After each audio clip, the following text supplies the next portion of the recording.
नमस्कार साथियों, स्वागत है आप सभी का हमारे YouTube चैनल स्मार्ट स्टोरी 101 पर और मैं हूं दिव्या वर्मा। दोस्तों, आज की कविता का शीर्षक है यह दीप अकेला।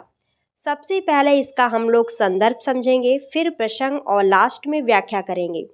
वीडियो अगर आपको पसंद आती है, आपके लिए हेल्पफुल रहती है, तो प्लीज़ दोस्तों वीडियो को लाइक शेयर ज़रूर कीजिएगा। चैनल पर नए हों तो सब्सक्राइब करना बिल्कुल भी मत भूलिएगा। तो चलिए फिर इसका संदर्भ समझते हैं। प्रस्तुत पंक्तियाँ हमारी पाठ्य पुस्तक हिंदी में संकलित कविता यह दीप अकेला से उद्धृत हैं। इनके रचयिता सच्चिदानंद हीरानंद वात्स्यायन अज्ञेय जी हैं। यह दीप अकेला कविता अज्ञेय के बावरा अहेरी नामक काव्य संग्रह से ली गई है। तो ये रहा संदर्भ। अब हम लोग बात करते हैं प्रसंग की।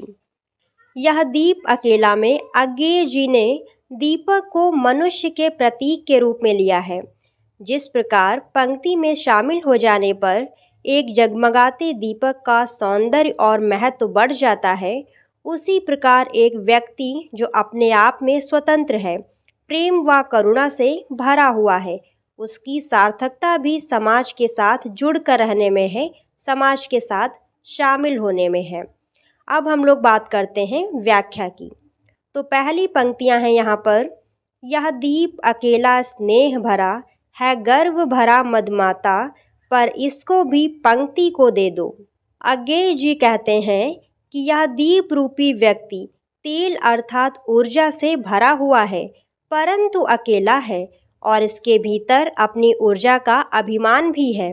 जब तक ये गर्वित है तब तक यह अकेला है, इसलिए इसके महत्व को बढ़ाने के लिए इसे भी पंक्ति को दे दो, अर्थात समाज में शामिल कर लो, जिससे इसके गुण भी समाज के काम आ सके और इस व्यक्ति का जीवन भी सार्थक हो सके।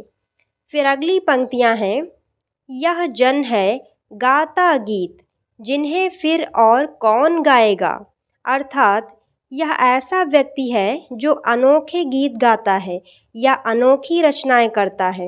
इन गीतों को इसके अलावा और कोई नहीं गा सकता।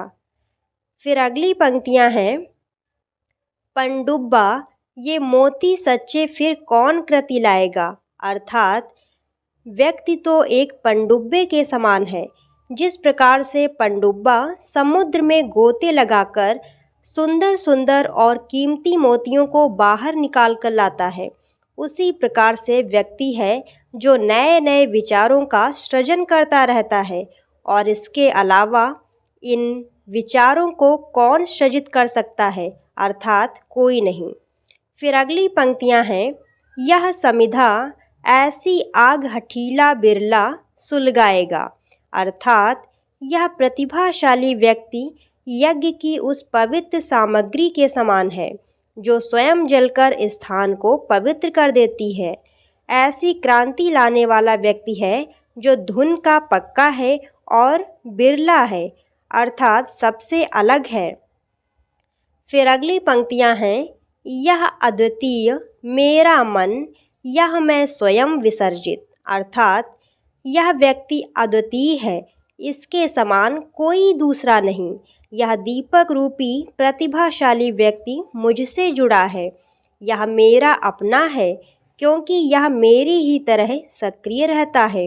कवि अज्ञेय जी कहते हैं, इस दीपक के माध्यम से मैं स्वयं को भी समाज को अर्पित करता हूँ, समाज को समर्पित करता हूँ। फिर अगली पंक्तियों में कवि फिर से कहते हैं, यह दीप अकेला स्नेह भरा है, गर्व भरा मदमाता, पर इसको भी पंक्ति को दे दो। यह दीप रूपी व्यक्ति तेल अर्थात ऊर्जा से भरा हुआ है, परंतु अकेला है और इसके भीतर अपनी ऊर्जा का अभिमान है। जब तक ये गर्वित है तब तक यह अकेला है, इसलिए इसके महत्व को बढ़ाने के लिए इसे भी समाज को अर्पित कर दो, समाज में शामिल कर दो। फिर अगली पंक्तियां हैं, यह मधु है स्वयं काल की मौना का युग संचय, अर्थात कवि कहते हैं यह दीपक रूपी व्यक्ति मधु है जिसका संचय काल रूपी मधुमक्खियों ने लंबे समय से किया है। जिस प्रकार शहद बनाने में समय लगता है, उसी प्रकार रचनात्मकता भी धीरे धीरे समय के अनुसार निखरती है। अगली पंक्तियां हैं, यह गोरस जीवन कामधेनु का अमृत पूत पय। कवि कहते हैं, यह प्रतिभाशाली व्यक्ति जीवन रूपी कामधेनु का अमृत रूपी दूध के समान है। जिस प्रकार अमृत का निर्माण एक लंबी प्रक्रिया से होता है, उसी प्रकार इस प्रतिभा युक्त व्यक्ति के व्यक्तित्व का निर्माण भी मंथन से होता है। फिर अगली पंक्तियां हैं, यह अंकुर फोड़ धरा को रवि को तकता निर्भय। अर्थात यह वह अंकुर है जो धरती की कठोर परतों को फाड़कर निर्भय होकर बिना डर के सूरज को देखता रहता है। अर्थात यह सत्य से आंखें मिलाने का साहस रखता है। फिर अगली पंक्तियां हैं, यह प्रकृत स्वयंभू ब्रह्म आयुतः। इसको भी शक्ति दे दो। अर्थात यह प्रकृत अथवा स्वाभाविक है। यह स्वयंभू ईश्वर ब्रह्म के समान है। अर्थात जिस तरह ईश्वर सृजन करता है, उसी प्रकार प्रतिभाशाली व्यक्ति भी सृजनशील होता है। यह व्यक्ति आयुत अर्थात अकेला है। इसे भी समाज में शामिल कर लो, समाज को दे दो। फिर अगली पंक्तियों में कवि फिर से दोहराते हैं, यह दीप अकेला स्नेह भरा है गर्व भरा मधुमाता, पर इसको भी पंक्ति को दे दो। यह दीपक अकेला है और स्नेह से भरा है, गर्व से भरा है और अपने में मदमस्त है, परंतु इसको समाज को शामिल कर दो, क्योंकि समाज के साथ जुड़कर चलने में ही इसका अस्तित्व है, इसका महत्व है। अगली पंक्ति है, यह वह विश्वास नहीं जो अपनी लघुता में भी कांपा। कवि यज्ञेय जी कहते हैं कि संघर्षशील मनुष्य के अंदर परिश्रम करते रहने की क्षमता तथा शक्ति है। उसे अपनी शक्ति पर विश्वास है। वह अपनी कमियों अर्थात सीमित साधन होने पर भी कभी नहीं घबराता। अगली पंक्ति है, वह पीड़ा जिसकी गहराई को स्वयं उसी ने नापा। यह व्यक्ति अपनी पीड़ा को, अपने दुखों को स्वयं झेलता है। इस पीड़ा को कोई आम व्यक्ति नहीं समझ सकता।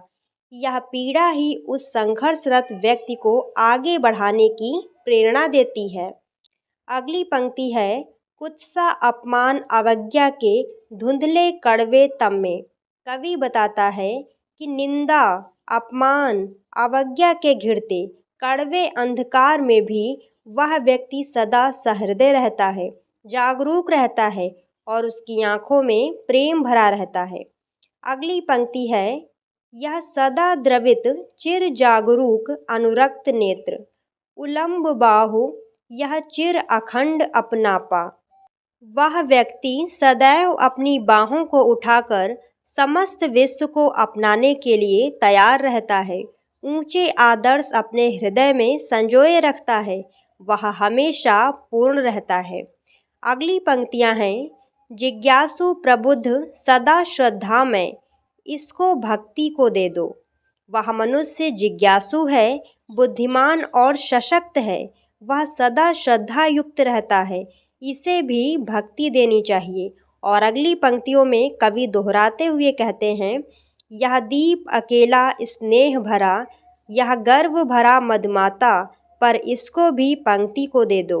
यह दीपक अकेला है और स्नेह रूपी तेल से भरा हुआ है। यह गर्व से मदमस्त है।